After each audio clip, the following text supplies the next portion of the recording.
FSU is back on the clock in court. We will explore it. Welcome into the Voice of College Football. We got George here, of course, from the Renegade Report. We're talking Florida State football, and right on cue, big game. James Coleman coming in from Den Media Group. We appreciate James and these two who cover Florida State football, along with Chris Frazier. Happy anniversary to Chris.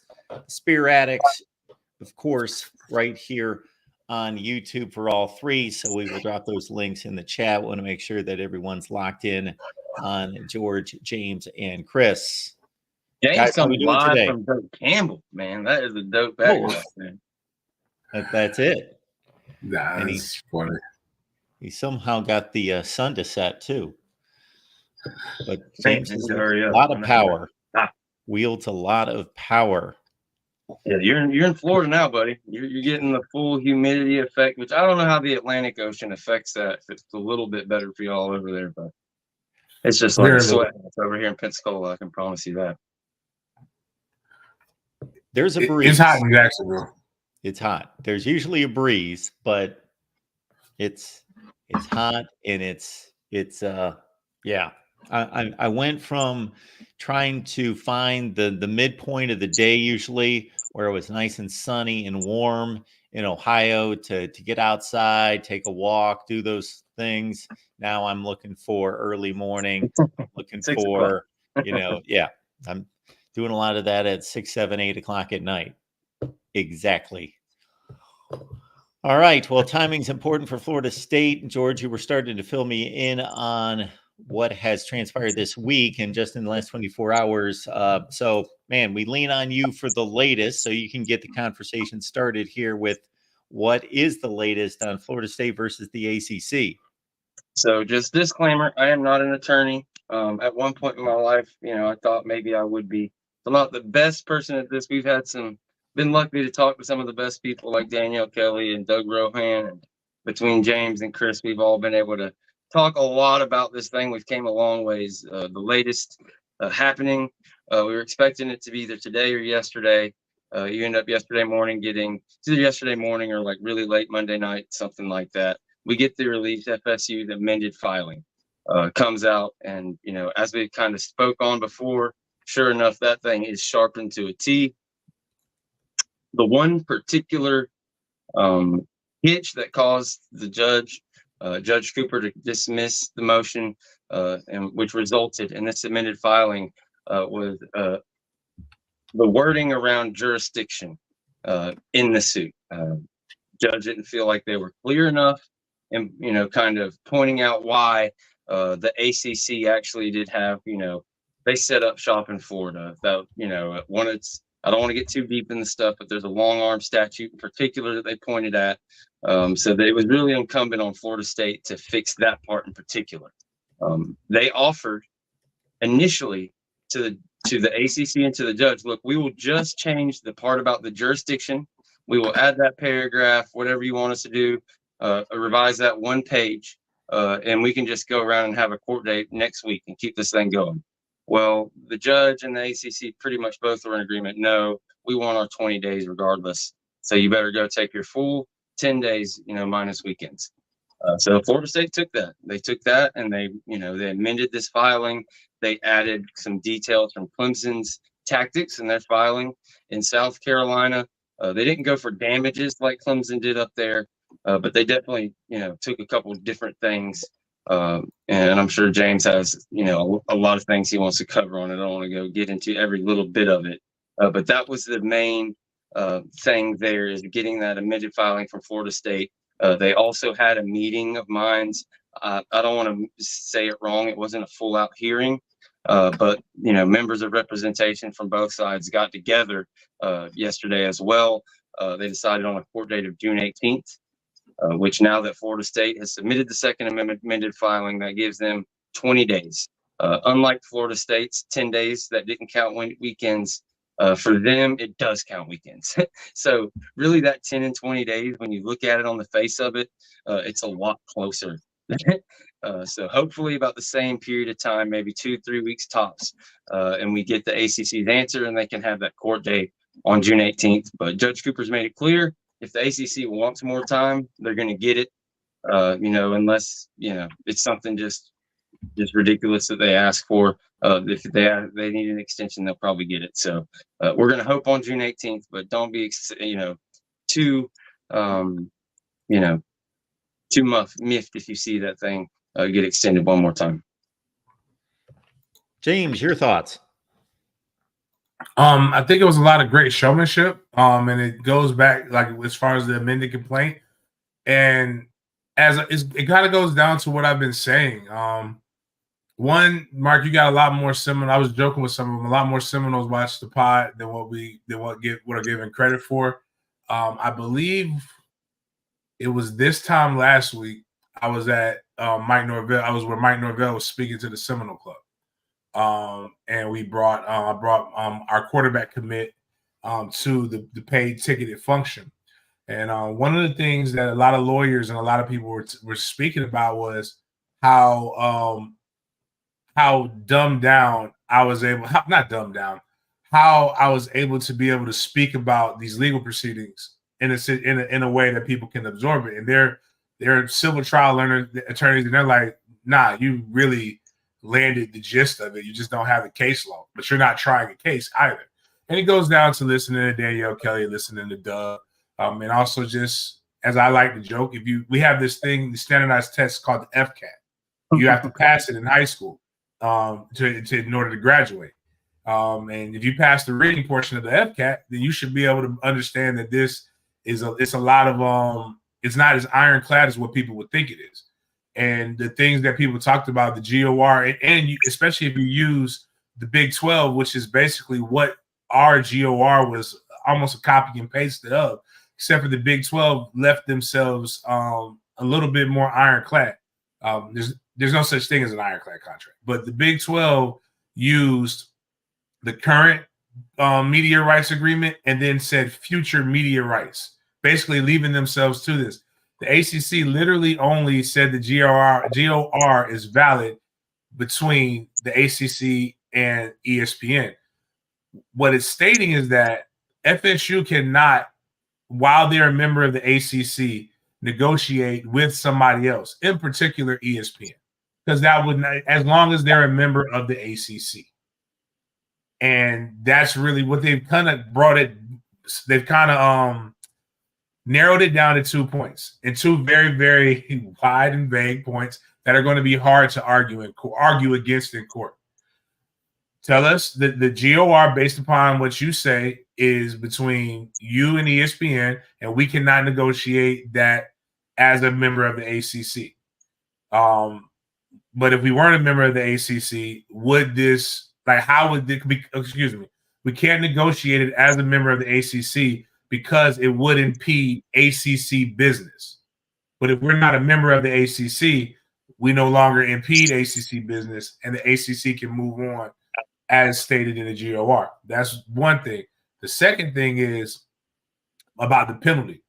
Is the penalty overkill? And that's really what the main arguments are with the amended complaints. And I think sometimes when you simplify it, you made it a more complex case, because it's going to be hard with what they've used in what they talked about originally with Judge Cooper, as opposed to what they used in North Carolina, and also what they've used against Clemson for the ACC to kind of get out of that. And I like how Doug put it. Doug didn't put it. Our lawyers put, we agree, both FSU and the ACC agree to terms.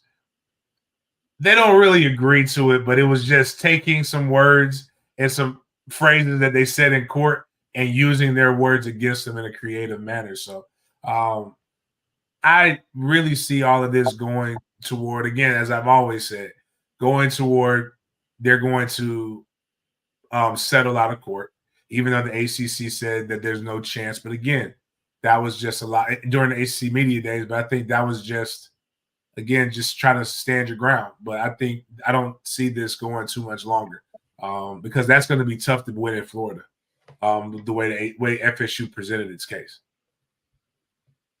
Facts. That was all facts. One of my favorite parts of it, they even included pictures As far as the jurisdictional part, the long arm statute, the judge wanted him to readdress in the Second Amendment complaint.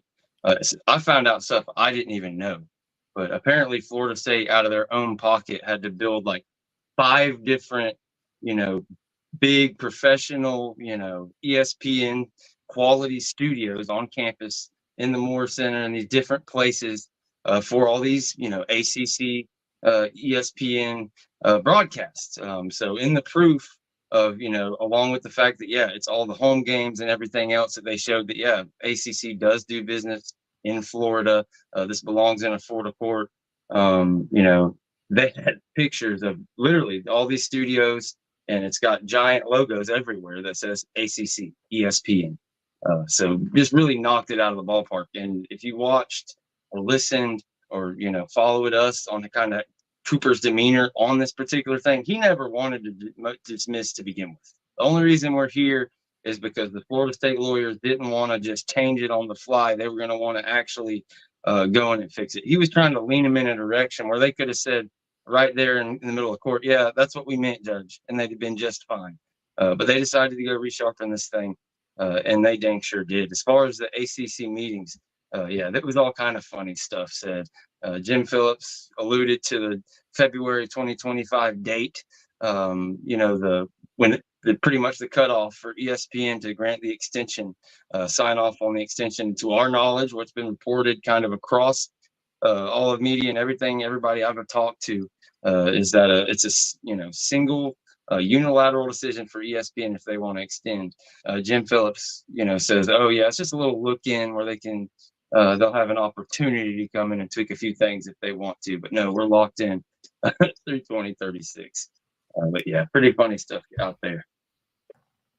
Yeah, I was still sticking around ESPN at the time that the ACC network launched. I'm guessing that was about 2018, 2019, in that range. And yes, one of the requirements was, studio facilities built, all the various fields, whether those were baseball fields, soccer fields, softball fields, had to be fiber optically laid out so that they could just go in there and hook up and broadcast from all those fields. And it seems as though 6 or 7 years later that's working in Florida State's advantage. So not to skip ahead considerably, but I'm going to do it, is saw some headlines here in the last couple of weeks concerning the Big Ten and the SEC having to back off if there was any type of contact with Florida State, because technically that would be tampering and they need to stay out while Florida State's a member of the ACC. However, we know from the real world and things that go on that can be avoided or circumvented in such ways.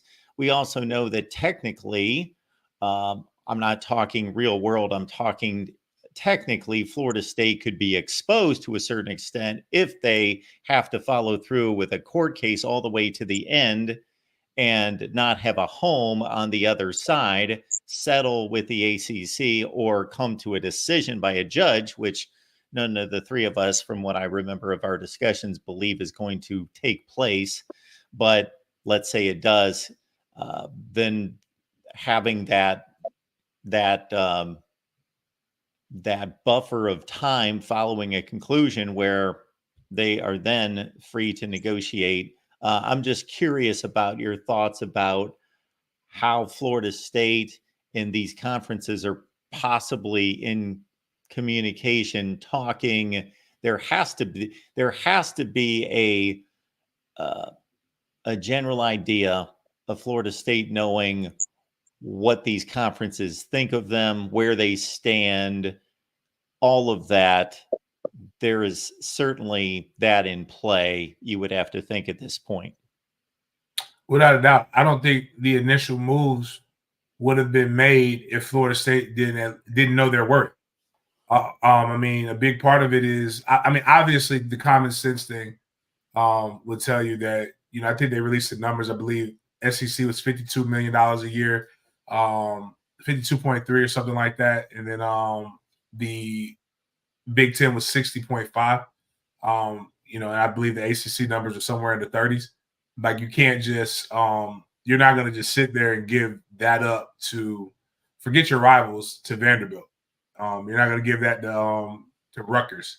Like, when, that gives them an advantage even over yourself. And it also gives those two conferences an advantage when you look at the way everything is headed, with all the conferences settling out of court, basically, for the House versus the NCAA versus House ruling. So, why would you go? There's going to be a revenue share. So, I mean, you're even the ACC in of itself across the board is sitting there negotiating in bad faith, because you're not even going to be able to pay your athletes on parts of what other people's athletes are paying. So, knowing who our athletic director is, and I believe one of the biggest problems with people in general is everybody is reactionary and they only look at what's happening now. And this was probably a move that's been kind of in the works and on the back burner for quite some time. Like, you don't bring in Mike Alford, who has had stints in Big Ten country as well as ESPN country as athletic director or as a fundraiser, and not have connections and not have relationships and not know how to navigate these things. Same thing with some of our other boosters and some of our other guys that are doing these different things. So that this was a strategic move from when they made the first board of trustees meeting, and they laid it out, and even, as I call it, creative financing, showing that we are at a deficit every year, which I always find it funny. There's no way that 500 students, even if all 500 student athletes went to school for free, nobody is creating classes for student athletes. Like, we take up probably on average, if some major classes, 3 to 5 slots. That class was more than paid for by the other students. But I think, again, when you look at who we hired, from the president to the athletic director to some of the other people in compliance, all of these moves make sense. I personally think they're all moves that cater toward the Big Ten. But even if a fail-safe situation, which I actually don't think that's a good situation for Florida State. But if you look at the FSU and what they've done with their app, where you can now get Seminole specific information, and not information, but content, and you can pay for it, and you can get it early. I think those are all things that gear toward, at worst, maybe if Florida State, maybe if the Big Ten said we have to wait till 2027 to take you. Those are all things that bode well for Florida State to just go independent for a few years and be able to handle business, because they now have the means to be able to make their money. But you don't even own your secondary rights, let alone your first tier rights if you're in the ACC. So I think Florida State would not have made this move without knowing that they would have a golden parachute. First thing I envision when you say that, James, is scheduling. And since I'm a scheduling nerd and I enjoy dissecting schedules and who has the toughest schedule and the worst schedule and all that business, and I speak Florida State fans, this is not a Florida State perspective. This is just a college football guy. Would love to see Florida State, at least for one season, be an independent and just patchwork a schedule. It would just be interesting to see who they'd be able to pull from different parts of the country. It'd probably be kind of a quirky, kind of an odd schedule, and it would just be fun to see one season like that. It would be reminiscent of when Florida State made its I hate to say Mike Norvell's mistake, but it was because it's funny because a lot of SEC fans always use this crazy comment, and again, it's all for trolling, because one, never in the history of the NCAA has a head coach determined what conference they play in. So they say Bobby Bowden said that he didn't want to play in the SEC, or prevented FSU from joining the SEC because he was fair. Without looking at the year before he made that comment, he literally lost. He played, I want to say it was 5 SEC teams and lost one game. Beat most of those SEC games were on the road. So it's kind of it's always interesting to see that. But, we've had that. That's how Florida State made their name, the Road Warriors. I believe it was 1980. We also had a crazy schedule where we played Pitt, Notre Dame State, maybe it was Indiana, Nebraska. We played this stretch of road games that just made absolutely no sense. Like, you can play it now because you could get a direct flight with a charter. But then they were taking the charter bus. It's just like that couldn't have been a fun stretch, but it was definitely tough. Went to Ohio State 2 straight years, because back in 1981-82, Ohio State's not going to Florida State. Florida State had to go to Ohio State, beat them 2 years in a row in Columbus. Any place, anywhere. That was the motto back then. Mike Norvell's getting back to that same type of thing now. And yeah, I agree. Who wouldn't want to see the old Metro in every sport but football, and FSU out here doing their own damn thing? That'd be great for a couple of years, but it speaks kind of to the allure of the Big Ten, because even in the Big Ten, you have that feel. Because Florida State's going to play Florida, maybe another SEC team, whether it's in a bowl game or at the beginning of the year. And then you look at Oregon and USC and all these other teams in the Big Ten. It has that national feel. I think all arrows point there. I think we're all in agreement. When you read all the different tea leaves, AAU membership, FSU pushing for that, all the medical research, the building's already put into motion, the funding and the plans to build them, sending players for 2 or 3 years now to this Big Ten leadership, conference. Like, it wasn't a couple of weeks ago. Mike Alford, is in Chicago, where the Big Ten headquarters is. And like you alluded to, whether there's not going to be an email trail, there's not going to be a signed thing, even maybe not a handshake. This is our deal. But yeah, I think there's an idea of, the level of interest, mutual interest between the two parties. I have no doubt, behind the scenes. And at the end of the day, even if there isn't, say everybody's right, and they have even, Florida State just really believes in their brand that much. Well, at the end of the day, when Florida State gets clean when they leave, yeah, they are that. They can be that cocky. If you're the SEC and the Big Ten, if you're not like bidding over Florida State and the rights to add them with where we are in college football, it's just not something that would happen. So I also want to back up a little bit to what James was talking about with that NCAA versus House settlement. That was another piece of breaking news that came out last night. Like in the evening, we got like official confirmation that, yeah, the ACC conceded. They agreed to it. They signed off on it. So that is yet another ace in the hole when Florida State's talking about the breach of fiduciary duty by the ACC. All these different things. Well, you accepted less playoff spots. You accepted less money from the playoff committee. You've pretty much said you're not a Power 5 anymore. You've conceded that. You see Michael Alford on Sirius XM talking about the fact that kids knew. They're telling, he's talking to a kid and he said, yeah, we didn't make it. And then you get there this morning and you see who the person is from ESPN, and you obviously know you didn't make it. You got the new guy. Meanwhile, Marty Stewart is in Alabama, and it's just really tough. So yeah, I love it's just they keep stacking. They keep stacking, and that whole ironclad thing. I made a comment on Twitter, I think, or something. It's rusting away, and it's rusting away fast. I think kind of the amount of time. I think I agree with, like you said, all of us. Is this thing going to get settled? Yes. I don't think we see a fruition. I don't think we see an ultimate judgment. I think we see more appeals coming. We're like basically starting back at square one now that we've got Florida State's admitted filing. But yeah, lots of new stuff coming out.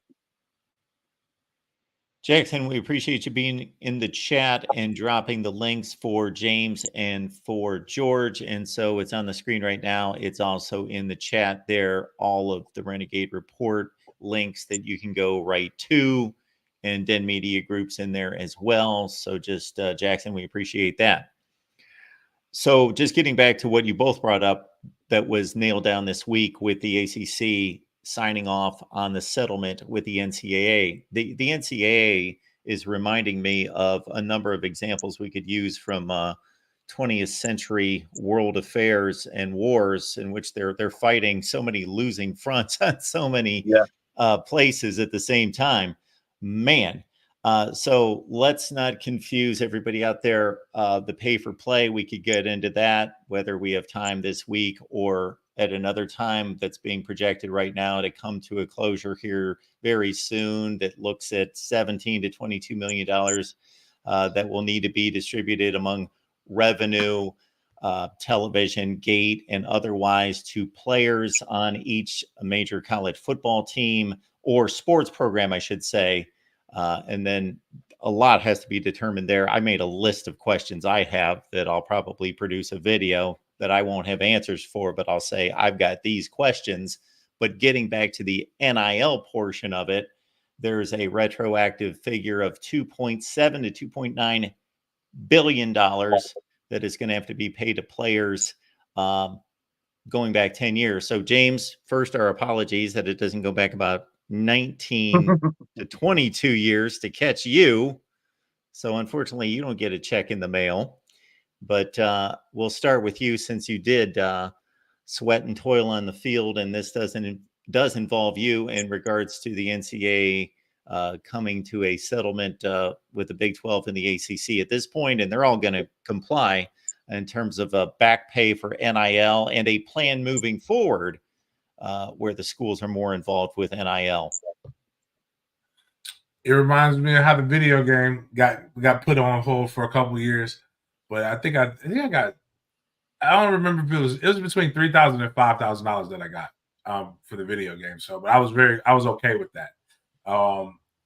Even though I missed it, I can't wait, and I paid the $150 to get it early, so I can't wait. I haven't played a video game since NCAA went off. So, but I think it's all going toward down this hill. And what's funny is we talked about this at my Gator Bowl meeting on Thursday, and it was they had to settle because they were fighting a losing battle, and if it had went to court, they said the number would have been like $5 billion, up to $5 billion.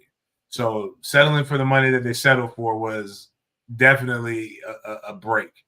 But I think it's going towards these guys are going to be employees. And the reason why they didn't want this to happen is because, like, say for guys like me, who I know I have one, well, they call it mild concussion, but I have a concussion document.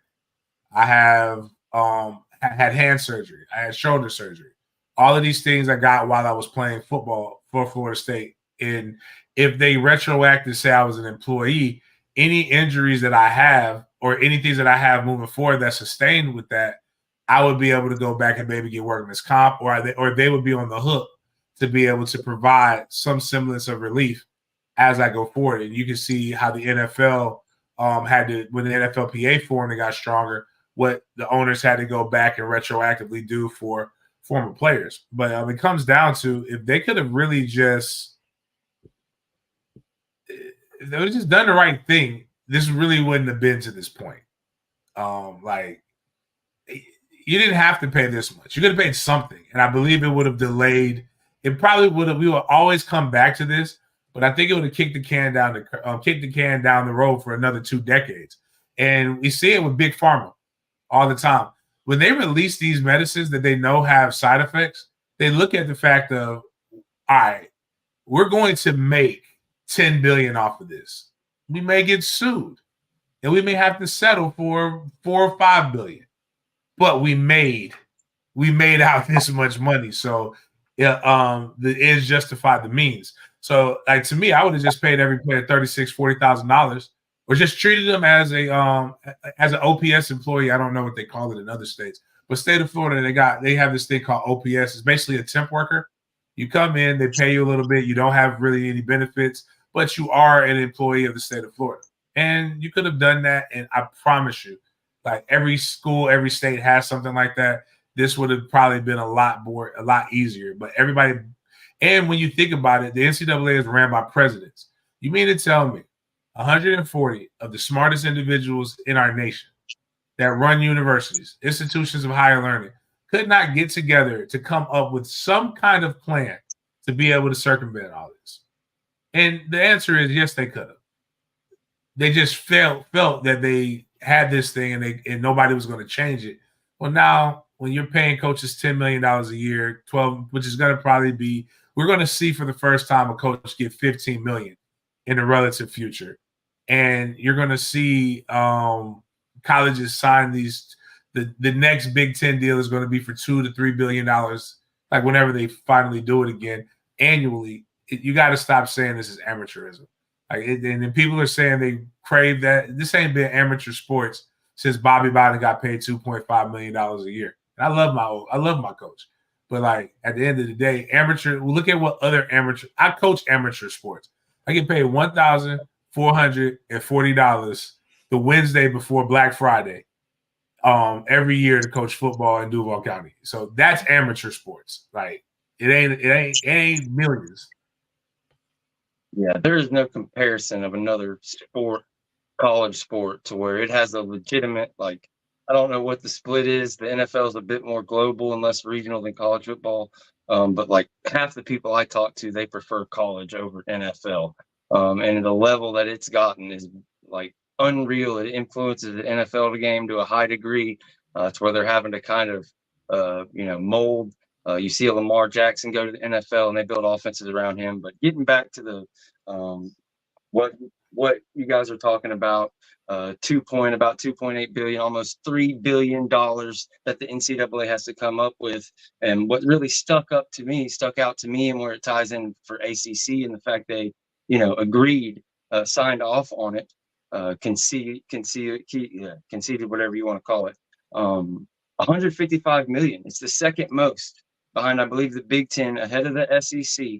That the ACC is going to have to pay out of their part, which is unreal. And the reason for this is because the college football playoff and things of these nature belong to ESPN, whatever. So that isn't counted. It's all NCAA stuff, and the ACC kicks ass in the basketball tournament. So that's how we're so high up on the list here, is how it was explained to me from what I read and looking at the numbers and things. But it's just a further spit in the face for a Florida State, a team who brings you the bulk, the highest percentage of your revenue, of your viewership, of your platform.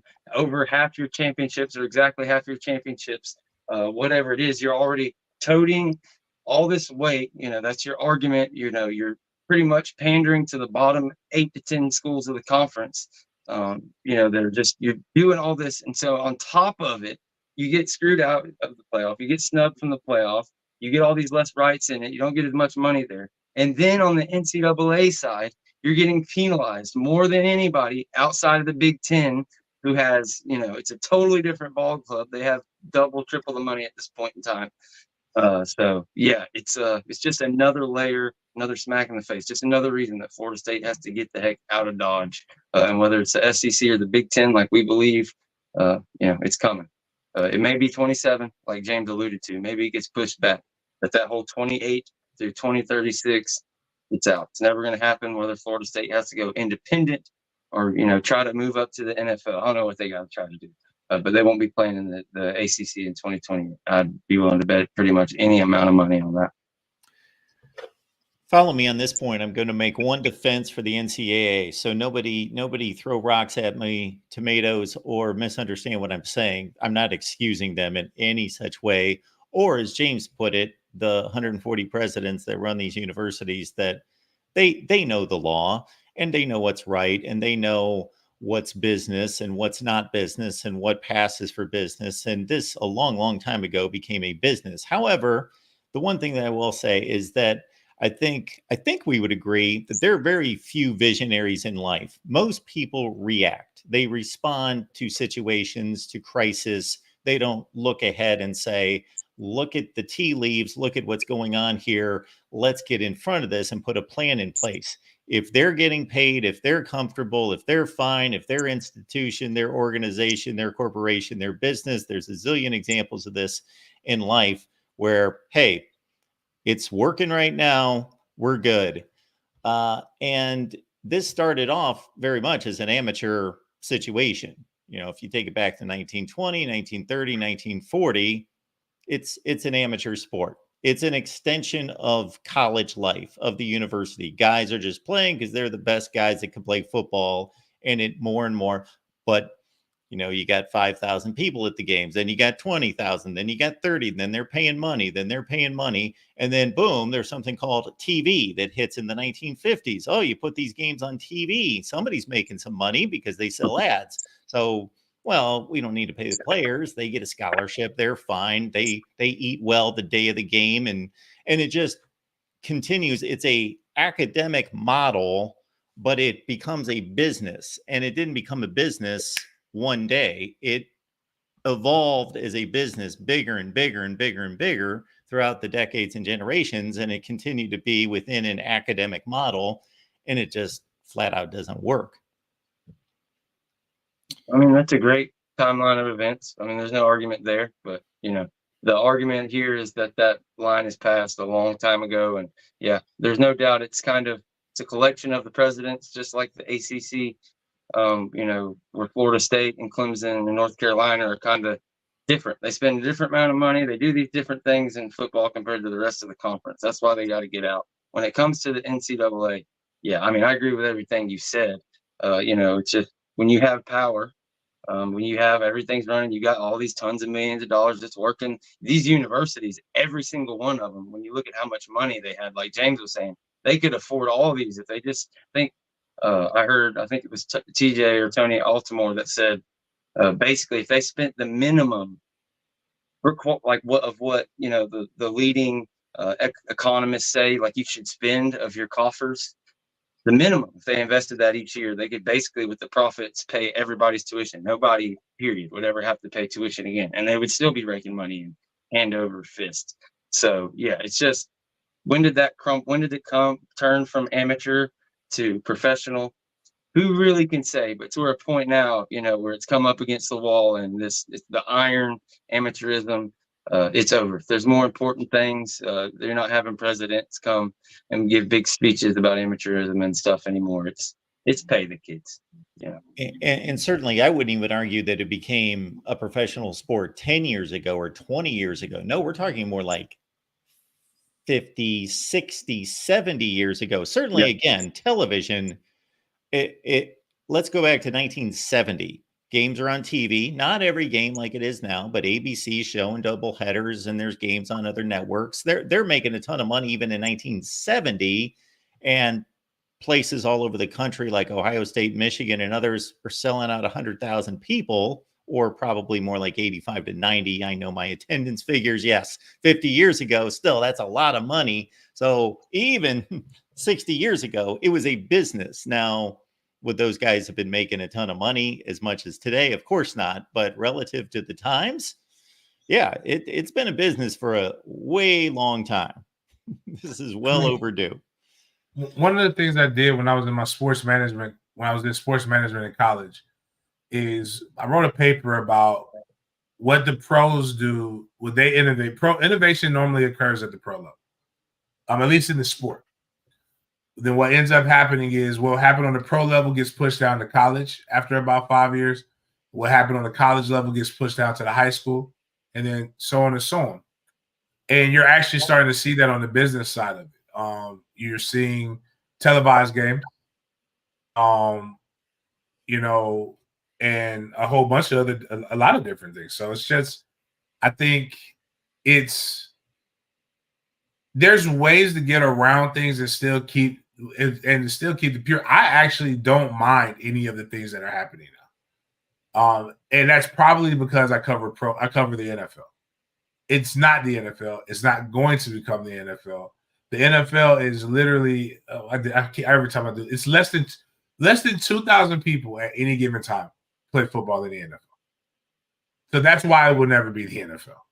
Like, I don't think people realize how good, like when you talk to athletes, how good you have to be, or how few people have actually worn a uniform one time in the NFL. It's very few people have the NFLPA card, living or dead. But college still have its purity. It'll still have some of the things. It's just a little bit, it'll just look different as things change. And when we think about it, it's changed with our American values. You can no longer just say the college degree is what it is when a college degree isn't worth the piece of paper it's printed on. College degree used to let you make exponentially more money than the next person. College degree, there's a person who has a higher level college degree than I do serving me my grande nitro cold brew at Starbucks. And while I'm not saying that as a flex, I'm saying that as education isn't worth as much as your network is. And now I will say that that's really where they missed the mark on it. My degree at Florida State means absolutely nothing as my time at Florida State, who I met at Florida State, and what being at Florida State and being good is. But they don't even know how to quantify that at this juncture. So like it's like if they were able to say, and now the Big Ten, this is why I like the Big Ten. Big Ten, SEC too, but Big Ten does a really good job of hiring players that are qualified. Things like terms like diversity, equity, and inclusion get tossed around without people realizing it happens every day in everyday life. Like you get hired. Like if I know you and I have something, though you're qualified, you might not be more qualified than somebody else, but because you know me, I want to hire you because I have a familiarity. It's not about what you know sometimes as much as who knows you. And that's kind of where college football has moved and changed. But in that, there is a value in your branding. And that's why they're paying athletes. But it died along. But I agree with you, though, Mark. I don't know. I wouldn't go as far as to say 50, 60 years ago, but I would go as far back to say 30. I would say like the mid-90s. Would that put us in the 90s? I'd say especially the mid-90s, because when did ESPN start doing the Thursday night football? And like Boise State started getting games when they never got games on TV. I think it's like mid-November. We'll have football on every day for like 20 or 30 days straight. Like it's mid-October. We'll have football on for every day. Like somebody's getting paid for that. But even then, when it was just the colleges getting paid, you could still make an argument. College coach, like my position coach at Billy Sexton, might have made $90,000. Bobby made 2.5. I'm cool with that. But once we get to, and there's I'm cool with what Saban's doing. Once we get to where we're paying off coaches' houses in one location and buying them a new house on top of like paying them $10 million, the running backs coaches getting paid $1 million, strength and conditioning coaches getting paid 1.3. Like, all right, if everybody's getting paid this much money, we can find the money to figure out how to pay athletes, but I do know that there'll be some schools that will suffer, but there shouldn't be that many schools in there shouldn't be that many schools in power in D1 anyway. Yeah, I was just taking it back to I know the mid-'60s in particular was the first ABC contract with the NCAA broadcasting games nationally. I think it was 1966. And so once you start broadcasting football games nationally and millions of people are watching, somebody's making money because they sell ads. It's not like they say, well, we're not going to sell ads. We're going to give the folks a free 3 hours of airtime. And this is back when ABC was ABC. There's only 3 channels you can watch. So there are zillions of people watching these games, and somebody's starting to make money.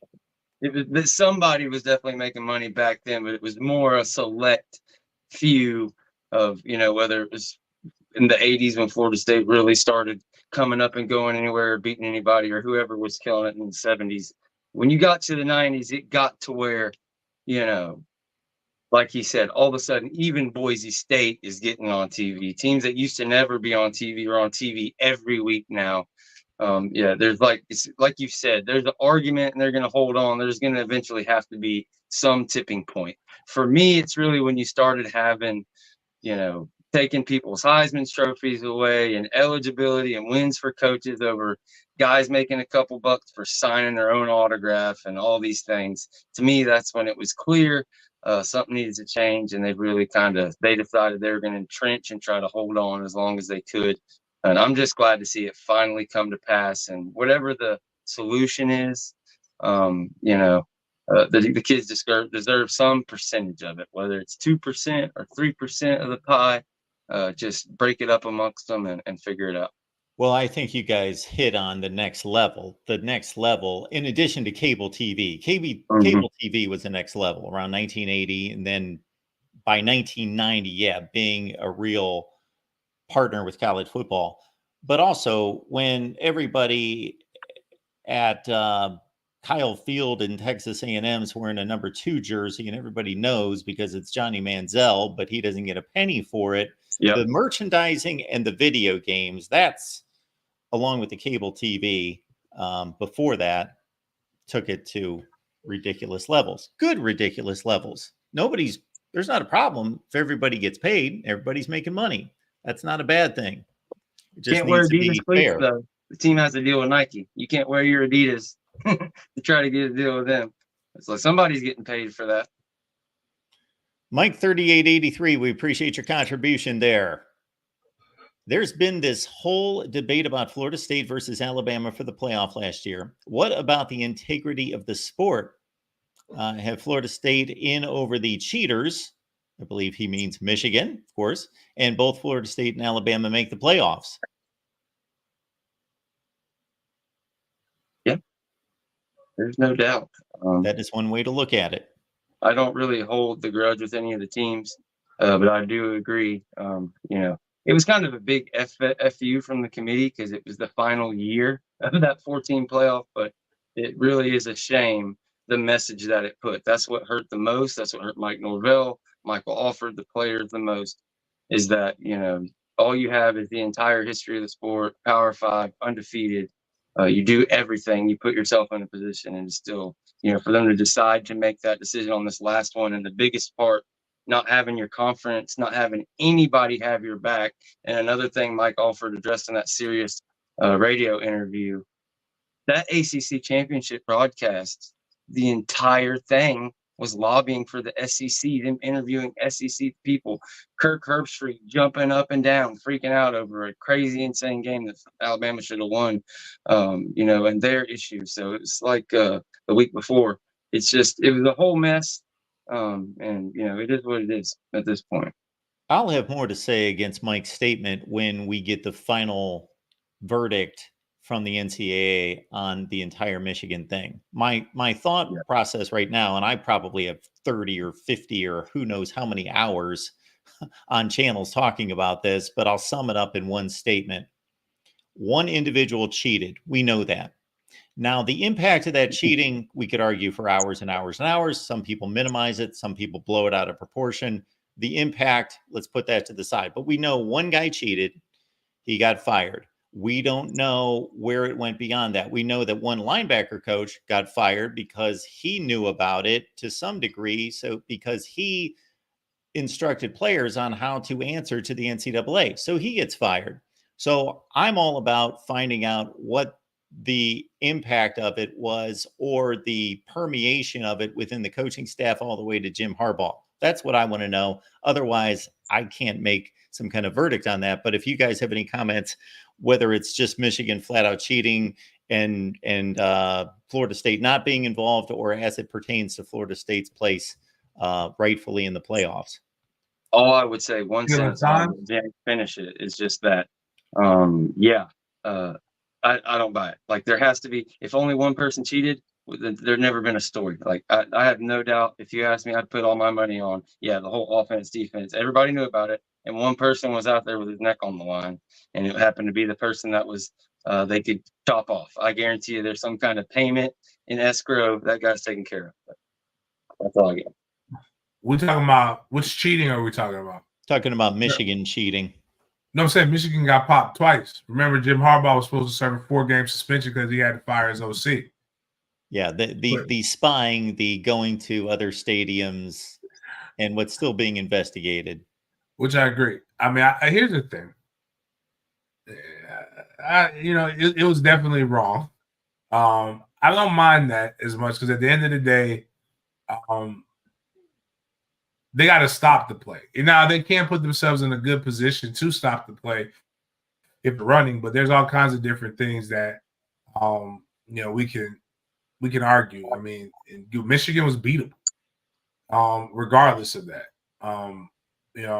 There's been instances where the system is flawed, but it was a computer, but there's never been an instance where you had 3 undefeated teams and all of them went in. Like, if Florida State would have lost, then there would have been an argument. And I know a lot of Miami fans love to troll and they'll talk about the 2000 championship, but we lost to you. We lost to Miami, but Miami also lost that year. So, like, that's what messed it up. and we won. We beat a higher ranked team at the end, which again, that's what kind of got it into it. I would argue that I believe that's the year West Virginia was pretty good. I'd argue that West Virginia is the one who really got screwed out of that deal more than Miami did. Washington's who beat them. Miami.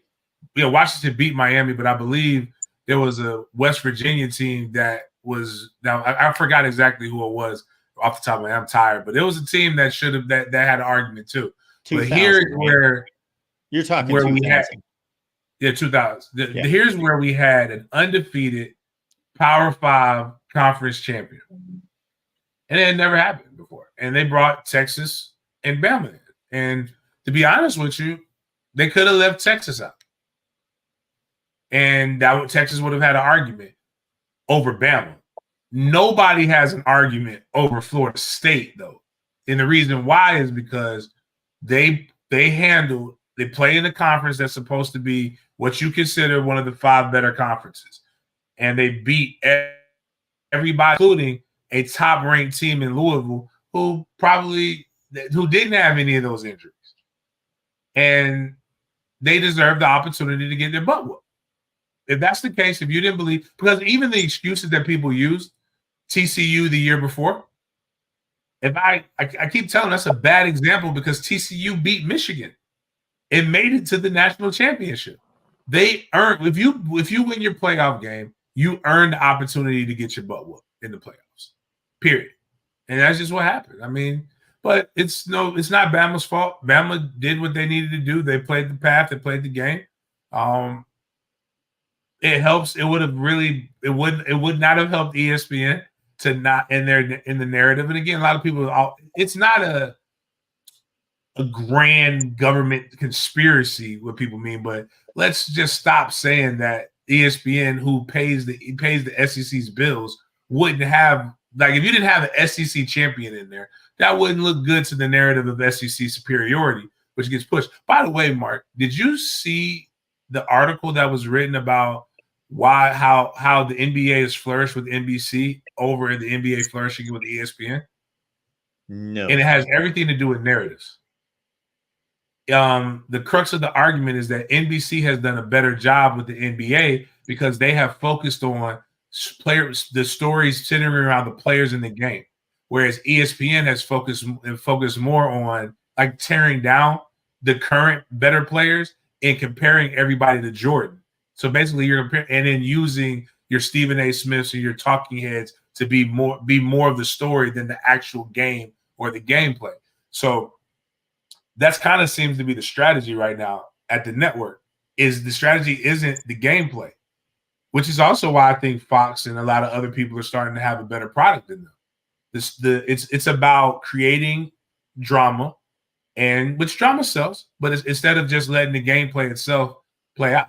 You would have had natural stories in general if you would have just let it play out. But the fact that you had to do that, and then when Saban retired right after it, it just made for a lot of other different things. But I think Florida State fans will always be a little bitter about it. But we're not mad. I'm not mad at Bama, and I'm not mad at Texas. I have no reason to be mad at those guys. And I find it odd that those fans try to pick fights. They didn't pick themselves to get in there. I'm mad at NC State's president. I'll never forgive him for that. I'm mad at the ACC. I'm not mad at anybody else. Super chats, Falconer TRX. How does the turf at Doak Campbell Stadium give Florida State an advantage? That's like that's a little trolling there from Falconer TRX. He talks turf all the time over on Miami. We appreciate you, Falconer TRX, being here. Unless you guys have some kind of response, but that's no turf. It's our guy being silly. Real grass. Thomas, on there. I like it. Thank you, Thomas. Appreciate your contribution. Get Bobby's wins back this year. Yes, absolutely. Get them back. Never should have been taken in the first place. George, what's going on at the Renegade Report? We have all kinds of stuff. Staying busy. We've got the Renegade Roast with Jen and Tiny Hat CEO on Mondays at 9:15 Eastern. Tuesdays at 7 Eastern is our normal time there. Fridays at 7 Eastern. And then we also usually have a show Sunday sometime. We've had taken a couple of those Sundays off in the super slow month, but we'll probably get back to just 4 shows every week as we inch closer to picking up to the busy season. The next couple of weeks, we get into June, recruiting should pick up heavy, start seeing commits around the beginning of July. So, and then turn around, it'll be August and we'll be on camp. So just stay tuned at the Renegade Report right here on YouTube. You guys get over there and subscribe. It's 100% free. Set that noti bell and you can hang out with us. What you got going on this week, James? Just same old Monday, Wednesday, Friday. Just it's so much stuff to talk about. It's hard to fit into the show went from an hour to 2 hours. It's so hard to fit everything into it because the legal is fun, just the everyday things of life is fun. But we got it going on over at Did Media Group. We have a Duval Dive podcast that happens every Friday, where my guy goes in and he breaks down Jacksonville Jaguars the week. We had OTAs this week. He's been doing updates on OTAs, so that should be fun, and that should continue to grow the channel. With that, I'm gonna start doing replays. I'm really interested in going over my patterns from the eyes that I have now. So I like doing film breakdowns. So we've done that before. So even during the season, and we'll do position group breakdowns. A lot of people like these different things. So I do so much FSU stuff when I get a chance to hop on Renegade Report with George, doing sporadics with Chris. I try to kind of let them have their shine and not take away from it. But I do know a lot of people crave just straight X's and O's. And I do promise, ladies, once we get to the summer, I am going to have my Mansplain podcast where I mansplain football to them. And really, it's not just about them. Their boyfriends don't know anything about football either. So I'm just saying we're catering to the ladies so that the fellas can actually learn a little bit about football. Because you'd be surprised, what people think they know. And there's so many podcasts, even with former players that feel the need to speak in verbiage that other people can't understand to show how much they know. And I watch podcasts with Neil deGrasse Tyson, and he can break down astrophysics to so simple that a fullback can get it. And if he can break that down, I can break down the intricacies of man beaters and cover 2 beaters without sounding like a jerk. Looking forward to that. James, George, making it happen here. We appreciate both of you here at the Voice of College Football. We'll be back next Wednesday, everyone, 6 p.m. Eastern Time. In the meantime, it's the Renegade Report and it's Den Media Group. So lock in there and we'll see you next time.